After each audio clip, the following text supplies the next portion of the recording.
search for Savannah Guthrie's mother, which is just a heartbreaking situation. The president, as you all know, spoke directly with Savannah yesterday and told her that the federal government is here to help. Any requests that are made by state and local officials in the search of Miss Guthrie will absolutely be accommodated. I spoke with the FBI directly about that today as well. And our hearts and our prayers are with Savannah and her entire family as they search for her dear mother.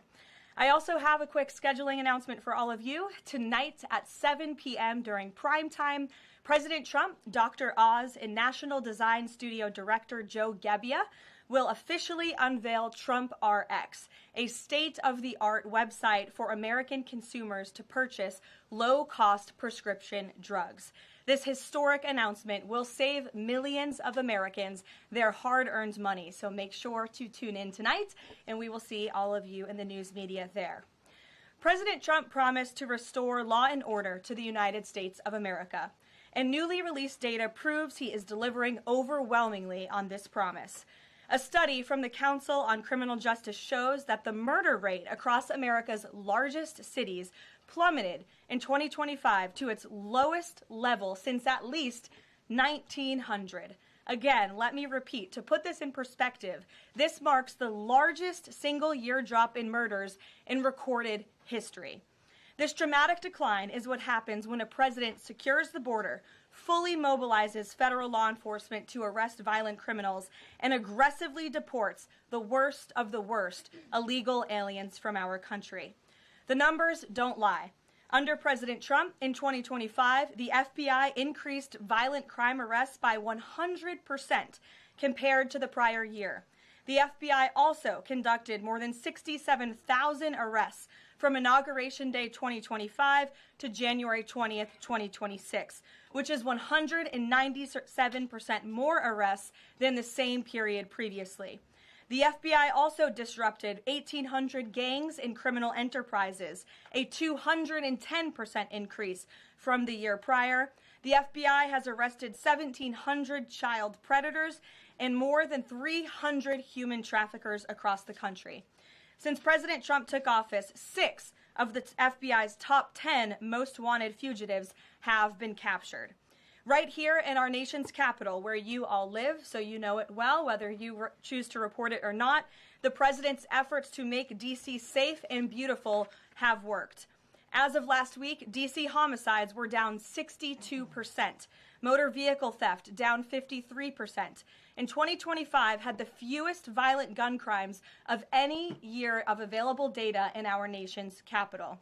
For more proof that these tough-on-crime efforts are working, look at the president's Make Memphis Safe Again campaign. As of last week, there have been nearly 5,600 arrests made, and aggravated assaults are down 53%. Sexual assaults are down 53%, and robberies are down 70%. Again, that's just in the city of Memphis. 5,600 arrests have taken place because of this president and his Homeland Security Task Force that has surged into Memphis at the request of both the governor and the mayor in that city. A Democrat mayor, I will add. These are the results that can happen when Democrats and Republicans, when the federal government and state and local officials work together. And that's what Trump wants to see to improve public safety across our country. When you have a leader like President Trump who empowers good cops to be cops and to arrest bad criminals, American communities will become safer. Many of the media outlets in this room have expressed shock and confusion at these remarkable statistics. The New York Times declared that, quote, "No one knows for sure what's behind the staggering drop in the murder rate. The reason is very clear. It is President Trump's leadership and his unwavering commitment to law and order. The drop in crime is more proof that all that is required to improve public safety on our streets is a leader with the will to do what is necessary to protect law-abiding American citizens. The terror and chaos that was unleashed under Democrat rule is a choice. It's a choice to put violent criminals ahead of innocent Americans, a choice to force us all to live in fear because of soft-on-crime liberal politicians, prosecutors, and judges who lack the basic willingness to do their jobs and put dangerous people behind bars. On November 5th, 2024, the American people made a resounding choice that they've had enough of that, and that's precisely why they re-elected President Trump. So even as Democrats and the liberal media are engaged in hysteria about this administration arresting and deporting violent, criminal, illegal aliens, the undeniable truth is that deporting these individuals is one of the primary reasons why America's streets are safer today than they were 1 year ago when President Trump assumed office. Former President Biden and the Democrats left our borders wide open, and President Trump and the brave men and women of ICE are removing these dangerous criminals. So here are just a few recent examples. Number one, a Venezuelan national and active Tren de Aragua gang member with a rap sheet including homicide, assault, child cruelty, domestic violence, and property damage. This is an individual I can assure you not a single one of you in this room would want in your neighborhood, whether you admit it or not. He entered the U.S. in 2022, and he was released into our country by the Biden administration. He is no longer here, thanks to President Trump. An El Salvadorian national and known MS-13 associate, previously convicted of homicide, conspiracy to commit homicide, and kidnapping, arrested for arson, battery, armed carjacking, and assault. He entered illegally in 2016, was released by the Obama administration, and ICE just arrested him on January 8th, 2026. This example shows you how many criminal illegal aliens have been roaming American streets freely because of a lack of attention to this matter from the previous administration, and President Trump is cleaning up their mess. A Cuban national and blood gangs member convicted of multiple homicides and robbery. ICE arrested him on October 27th and removed him on January 6th, 2026. Arresting and deporting these types of illegal criminals is precisely what the American people voted for. And despite desperate recent attempts by Democrats and those in the media to undermine the president's deportation agenda, these efforts are failing. Brand new Harvard-Harris polling shows overwhelming support for President Trump's efforts to protect law-abiding citizens from criminal illegal aliens. Nearly 8 in 10 Americans say criminal illegal aliens should be deported. A solid majority also support deporting all illegal aliens, regardless of additional crimes. And more than 2 in 3 Americans back the Trump administration's common sense requirement that state and local officials cooperate with federal authorities and work to hand over criminal illegal aliens in local jails for swift deportation. Finally, to prevent another invasion of millions of illegal aliens from happening again, President Trump and Secretary Noem delivered the most secure border in American history. 0 illegal aliens were released into our homeland over the past 9 months. This is a truly remarkable achievement. Again, 0 illegal aliens released into the country in 9 months. This is staggering, and it deserves more attention from all of you. Overall, Customs and Border Protection recorded the lowest total encounters in agency history. Daily encounters have fallen by 95%, averaging just 250 apprehensions at the southern border a day. This is compared to over 5,100 daily apprehensions during the Biden years. It's a night and day difference because we finally have a president who enforces the law and lets our law enforcement do their noble jobs of protecting our homeland. When President Trump campaigned on making America safe again, this is exactly what he meant, and the numbers and the results speak for themselves. With that, I will open it up to questions today. We're going to start with Daniel Baldwin from One America News, who is here religiously covering the White House beat every day. So it's good to see you in a chair instead of standing up today, Daniel. Thanks for being here, and why don't you kick us off? Thank you, Caroline. It's an honor and a privilege to represent One America News in the new media seat. First question on that DHS funding bill. Funding runs out in the better part of 8 days or so. Democrats, at least verbally, are very dug in. What does the White House believe their end goal is when it comes to this funding fight, when it comes to immigration policy at large? What is their end goal when they're dug in a position like this at this point in time? Well, the president has 2 end goals. One is to obviously keep the government funded and open, and that includes the Department of Homeland Security, which does not just touch upon ICE and Border Patrol, but also FEMA, the United States Coast Guard, the United States Secret Service. These are brave public servants who work to protect our homeland. The president wants these individuals to get paid. Secondly, when it comes to any discussions about immigration policy, the president is never going to waver in his commitment to allow immigration enforcement efforts in this country and to support ICE and Border Patrol and the deportation of illegal alien criminals. I know Senator Schumer and Leader Jeffries sent over a very long list of demands, some of which the administration is willing to discuss. Others don't seem like they are grounded in any common sense, and they are non-starters for this administration. But we're not going to negotiate policy from the podium. I'm going to allow the president to do that, and any final decisions that are made will be made ultimately by him. But rest assured, he is never going to allow law enforcement in the jobs that they do, the important jobs that they do, to be undermined. And secondly, Karoline, the Department of Homeland Security put out a tweet a better part of an hour ago alleging that an illegal alien was involved in a major car wreck in Indiana, killing 4 people, and they allege that the suspect in question came in under the CBP-1 app under the Biden administration and received a commercial driver's license from the state of Pennsylvania. What is the White House's reaction to a situation like this? And what is the White House doing to crack down on cases like this where illegal aliens are obtaining commercial driver's licenses? Yes, this is another abhorrent example of the border crisis over the past 4 years, and it again exemplifies why the administration must continue and will always continue to fully back and support ICE and Border Patrol and law enforcement in their removal of illegal alien criminals from our country. For those who don't know, and all of you should report on it, 4 Americans were tragically killed and lost their lives this week yet again from an illegal alien, an individual who was paroled into the country by the Biden administration using the CBP-1 app, which they created like it was a magic pass for Disneyland. That's not how immigration in this country should work. And this illegal alien from Kyrgyzstan was traveling on an Indiana highway, and he failed to brake for a slowed semi-truck in front of him. He swerved into the lane, and he crashed into a van carrying 15 passengers, and 4 people were killed in that crash. This is another tragedy that could have been prevented if not for the wide open borders from the previous administration. That's why we now have a secure border. That's why this administration will continue to deport illegal aliens from our country. Thank you for being here. Garrett. John, thank you for your comments and your prayers for the Guthrie family. I have 2 questions related to the president's interview with NBC yesterday. Sure. At one point in the interview, the president said that he believes states are accumulating the votes for who wins the election. He says if they, meaning the states, can't do it honestly and can't be done properly and timely, then something else has to happen. What did he mean by that? Is he suggesting that the federal government count votes in elections? What the president is suggesting, and I just spoke to him about this, is that Republicans and Democrats in Congress should pass the Save America Act.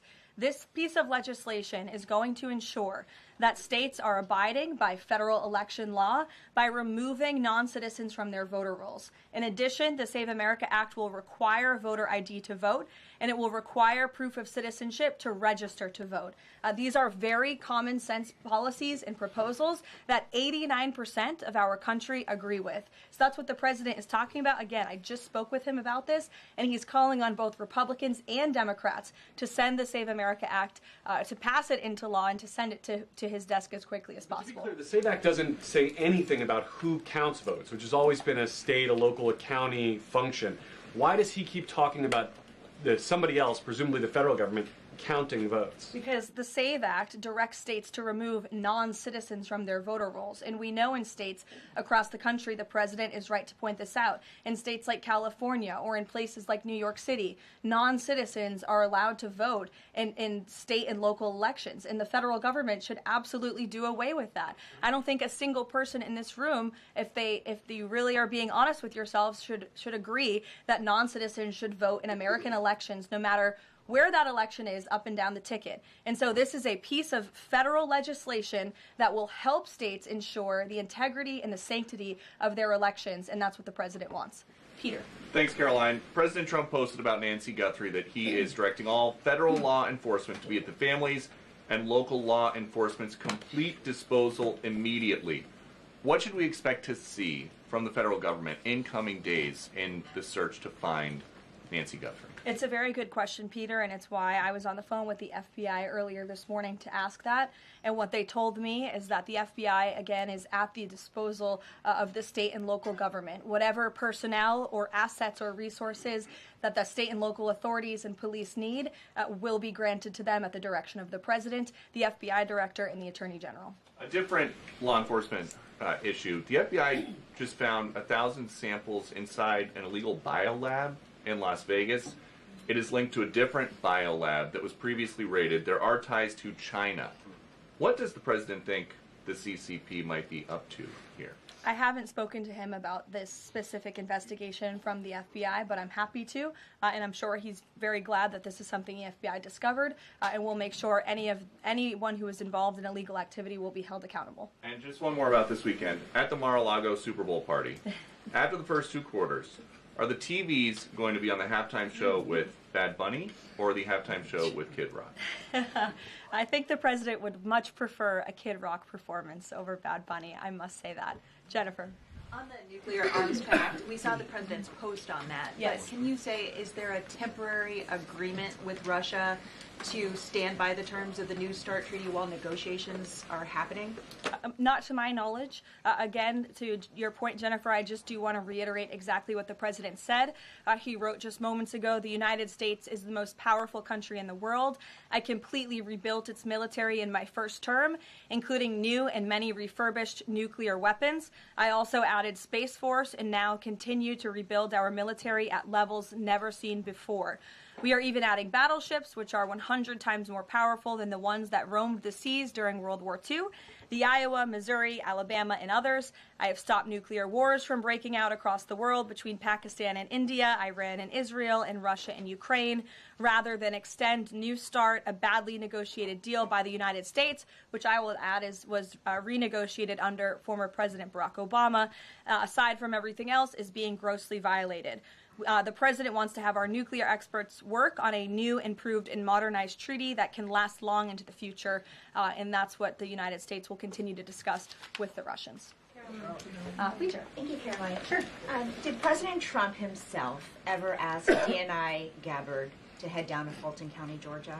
The president was asked and answered that question just yesterday. I've seen a lot of the media in this room get very caught up with the semantics of why Tulsi Gabbard is there. I will tell you why, and the president agrees with this, because election security is essential to national security. And as the director of national intelligence, it is a part of Ms. Gabbard's role to make sure that American elections are free of foreign interference and that American elections are safe and secure. And so the ODNI director is working with the FBI on this effort, and the president wholeheartedly supports both Kash Patel and Tulsi Gabbard in ensuring that American elections are safe, are secure, and are free of foreign intervention. Is there any indication that there's foreign Caroline, influence? federal law enforcement's involvement in the search Well, for Nancy Guthrie. excuse me one second. It's the media who has said that there's Russian interference in American elections. You guys have been saying that for many, many years. So the people in Fulton well, County. the people in this room, considering that you all said for many years that Russia interfered in the 2016 election to help Donald Trump, you should all be very happy that we finally have an administration that is looking into that, and we'll be happy to keep you posted. Michael. With the FBI's involvement in the search for Nancy Guthrie now, has this search expanded nationwide outside of Arizona? And given Pima County's proximity to Mexico, is this now an international search? Well, Michael, that would be a question for state and local authorities as they continue to oversee the investigation at this time.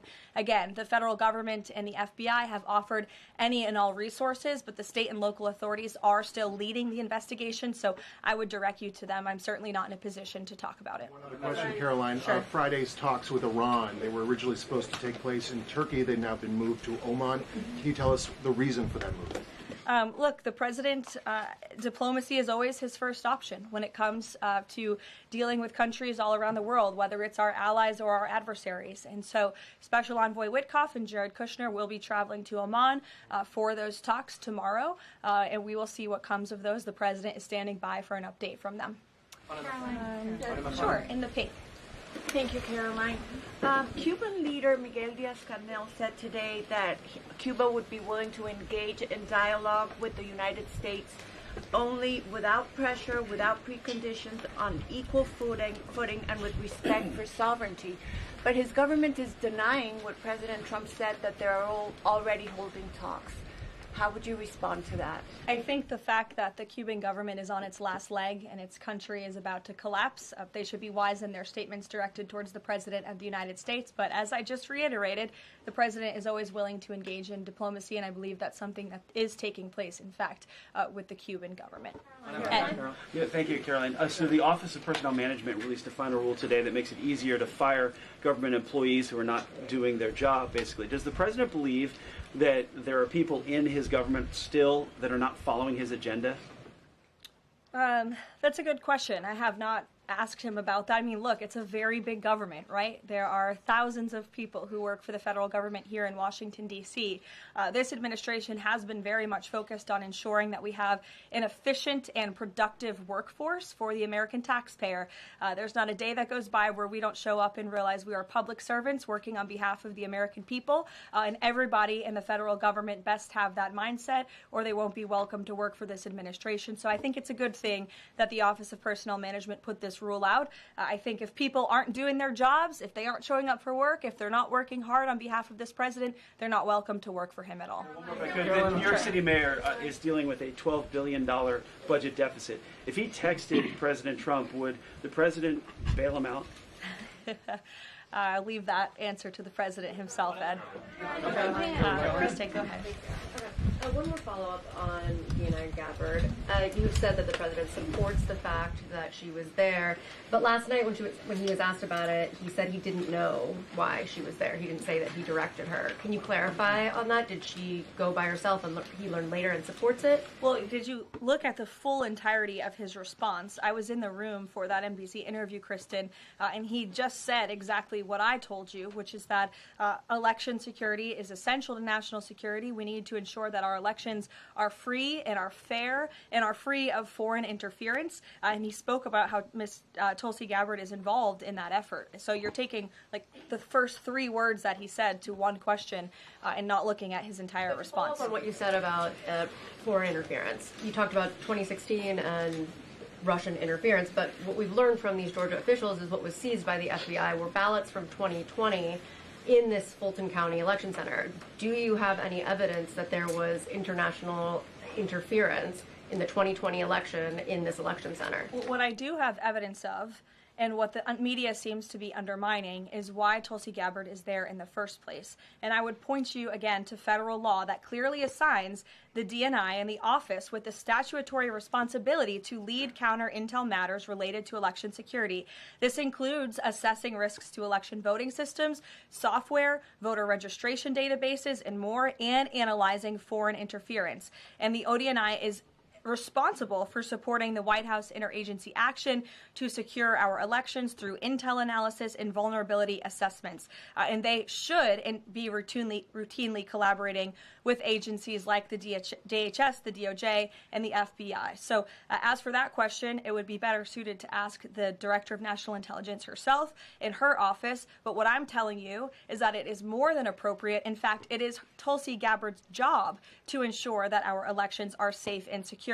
And that's exactly what she's been doing on the ground in Georgia. And I don't understand why anyone in this room, considering you're all American citizens, I believe, and like to vote in our nation's elections, should have any problem with that whatsoever. Now, thank you, Caroline. The president said that the administration should take a softer approach on immigration enforcement. He's also suggested for months that some migrant workers should be spared from these raids based on what they're doing. Is the administration going to continue to conduct large worksite raids as it seeks to target violent criminals? And can you clarify, is the federal government going to continue doing these deportation operations in blue cities where authorities say they don't want them?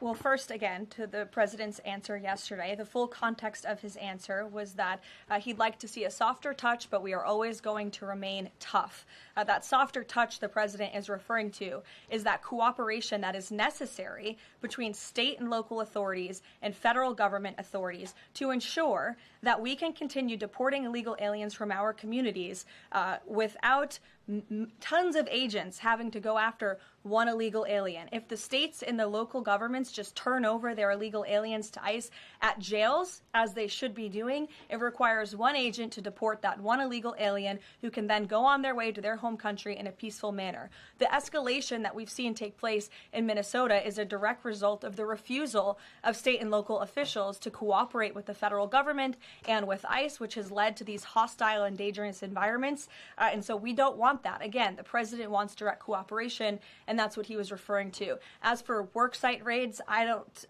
broadcast any future action that may or may not happen from the Department of Homeland Security. But again, the president's focus and the administration's focus is on targeting illegal alien criminals, especially those who have committed heinous crimes in our country, as evidenced by the few illegal aliens that I just shared with you here today. Will ICE and Border Patrol avoid going to other blue cities where the local officials are saying, we won't work with you, we don't want you here?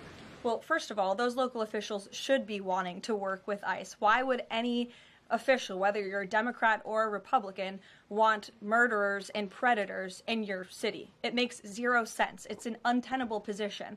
The only reason Democrats are taking that position now is because their entire party platform is just anti-Trump. It makes no sense for the American people. They should be calling this White House, they should be calling Secretary Noem, they should be calling Tom Homan, and they should be saying, we want to work with you to remove the worst of the worst criminals from our city. Please come here. So yes, ICE is going to continue to do their job in cities and communities across the country, but it certainly makes it much easier when we have that level of cooperation and corroboration at the state and local level. In places like Florida, where there has been the arrest of thousands, tens of thousands of illegal alien criminals. None of you talk about that, or none of you hear about that, because these operations are going seamlessly and peacefully. Why? Because there is an intimate cooperation between the state government and the federal government, and that's what the president wants to see in all 50 states. In the whites, yes. Hi, thank you, Caroline. Over the weekend, President Trump said that he was giving a serious look at endorsing in the Texas Republican Senate primary. We know that Minnesota and Georgia also have competitive, crowded primaries. Is he giving those races a serious look as well? Well, I'm not allowed to speak from the podium on any future political endorsements the president may or may not make, but I know that he is watching all of these races across the country quite carefully. I won't get ahead of him on any potential endorsements. John. Caroline. Thanks a lot, Caroline. Two questions for you about the continuing resolution that the president signed for the Department of Homeland Security. What would be the repercussions for all of the agencies under DHS if no agreement is reached on funding when that deadline approaches next Friday?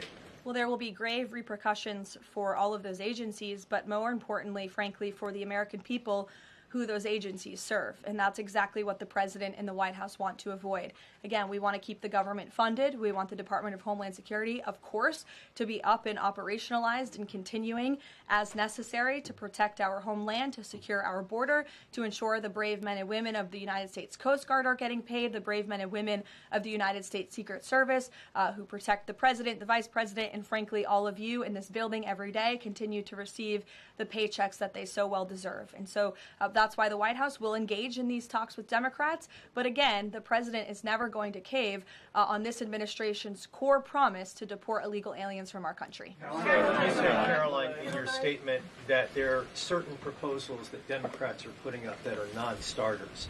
What are some of those non-starters? There are a few, and it's a very good question, but I won't negotiate from the podium. I know the White House will be engaged in direct, serious talks with Democrats on this important matter. Natalie.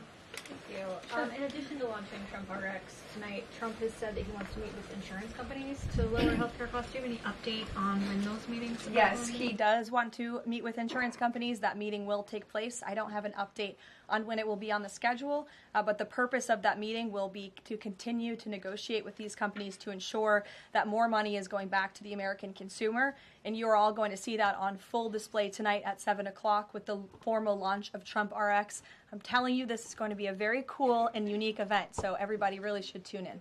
Can you clarify what the president said on the Diego Garcia deal? He said he didn't like it, now again he says he's for it. He spoke with Prime Minister Starmer directly. He understands Prime Minister Starmer's position, and he supports it. But as the president reiterated in that statement, of course, the United States reserves the right to protect our assets. We still have a military base, of course, on the island of Diego Garcia. And so the president reiterated to the prime minister and to all of you that the United States will never waver, if necessary, in protecting our assets anywhere in the world, but including on Diego Garcia. And he supports the prime minister's decision. Elizabeth. Just on that one, Caroline, can I ask you... John, I'll go to you after. The president said he's now seeking $1 billion from Harvard, considerably more than before. What changed here, and how are negotiations going? Well, look, this has been an ongoing negotiation and, frankly, a frustrating negotiation for the president and the administration because we want a deal. And it's very unfortunate that Harvard has dragged its feet in understanding they need to rectify the wrongs and the illegal behavior that took place on their campus over the course of the past several years under the previous administration. And so the president wants a justified deal to correct for that criminal behavior that took place on their campus. He is now demanding $1 billion from Harvard University, and Secretary McMahon will be continuing to lead this negotiation and these talks. John. Caroline, thank you. You mentioned some polling earlier that was very compelling on deportations. Rasmussen came out with a poll today, said 75% of Republicans want all illegals deported.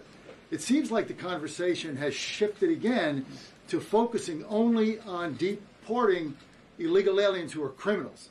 Is the president still committed to deportations of the 20 million illegals that came here under Joe Biden, or are you starting to cede that back?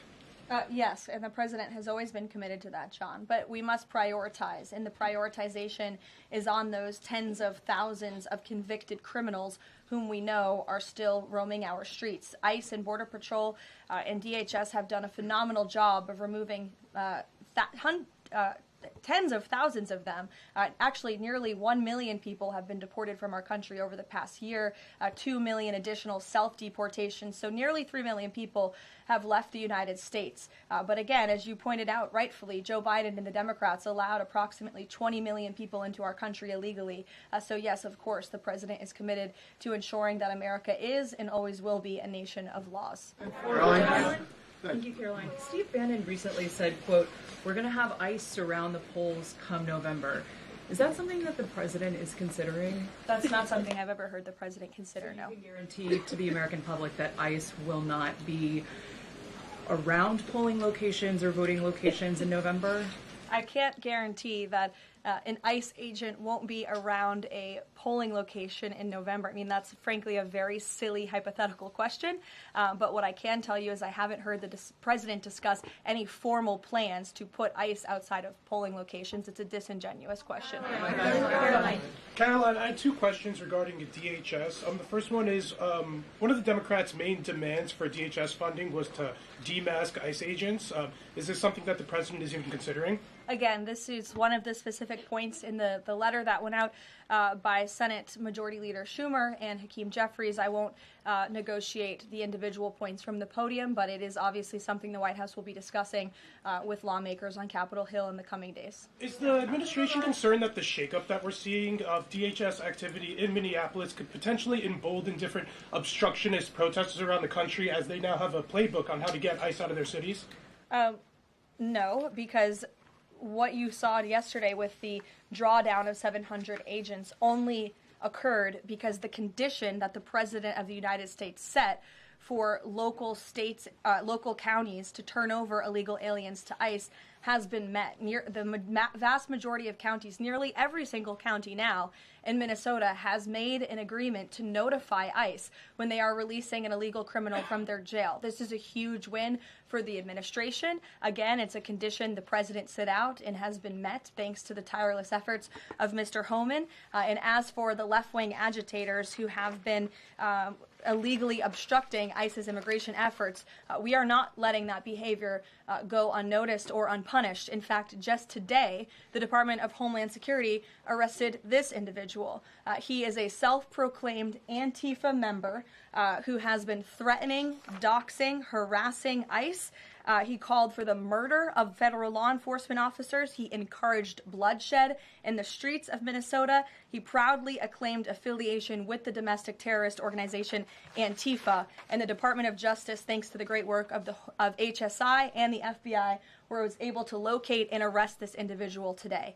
So we are committed to enforcing our immigration laws. We want that level of cooperation from state and local officials. And if people are illegally obstructing our federal law enforcement operations, if they are targeting, doxing, harassing in vilifying ICE agents, they are going to be held accountable, like this individual here, who again is a self-proclaimed member of Antifa. He is a domestic terrorist, and he will be held accountable in the United States. Caroline, just to follow up on Garrett's earlier question, I mean, you've talked a lot about the SAVE Act. I know you spoke with the president about it before you came out here. The president has gone beyond that, though. He's talking about Republicans taking over elections, states are agents of the federal government. So just to be clear, is the president only calling on Congress to pass the SAVE Act, or does he want Republicans to go further than that before the midterm elections? The president is calling on Republicans, again, and Democrats to pass the SAVE Act. I will reiterate, requirement for voter ID to vote. That should be something that no American should oppose. In fact, we know that the vast majority of Americans support it. Requiring proof of citizenship to register to vote, which is not hard to do. We should be able to do that in this country. If you want to register to vote in the United States of America, you have to be a citizen in the United States of America. And this piece of federal legislation will direct states to remove non-citizens from the voter rolls. I just had a conversation with the president about it. John. Thank you.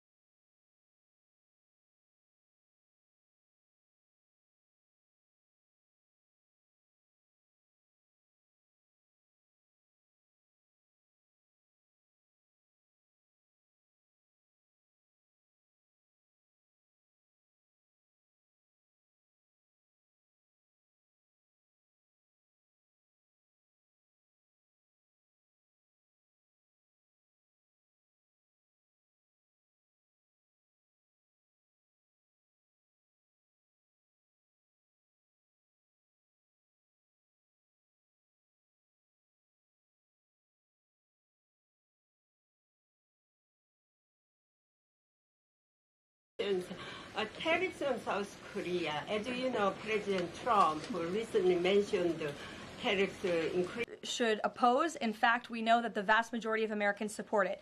Requiring proof of citizenship to register to vote, which is not hard to do. We should be able to do that in this country. If you want to register to vote in the United States of America, you have to be a citizen in the United States of America. And this piece of federal legislation will direct states to remove non-citizens from the voter rolls. I just had a conversation with the president about it. John. Thank you.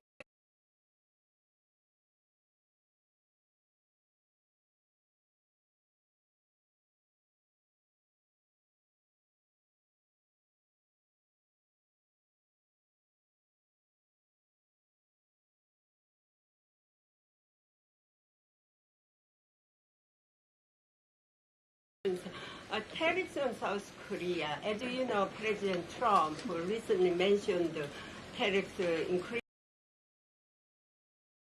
Blue states in any way support them either through legal help or? Absolutely. And if there is a county in this country, whether it's red or blue, that seeks to cooperate with the federal government to remove violent, illegal criminal aliens from their communities, this administration is here to help. You've heard the calls from the president himself on asking Democrats and Republicans across the country to call on the Trump administration to work with them, not against them, in the matter of public safety and securing our homeland. Thank you all very much. You'll hear directly from the president tonight at 7 o'clock, and I hope everybody has a good weekend. Happy Super Bowl weekend. The president has wisely chosen not to make a prediction in Sunday night's game, but as a native girl from New Hampshire,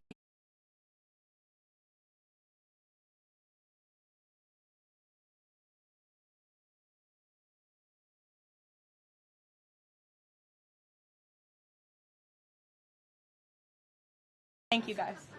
Thank you, Caroline.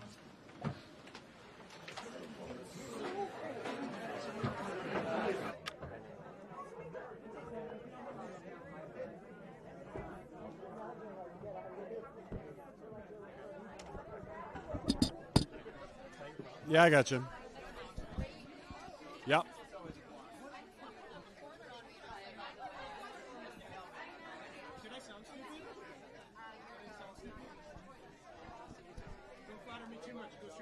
I don't want to steal it from you. I never know when they're too close, and it's well, for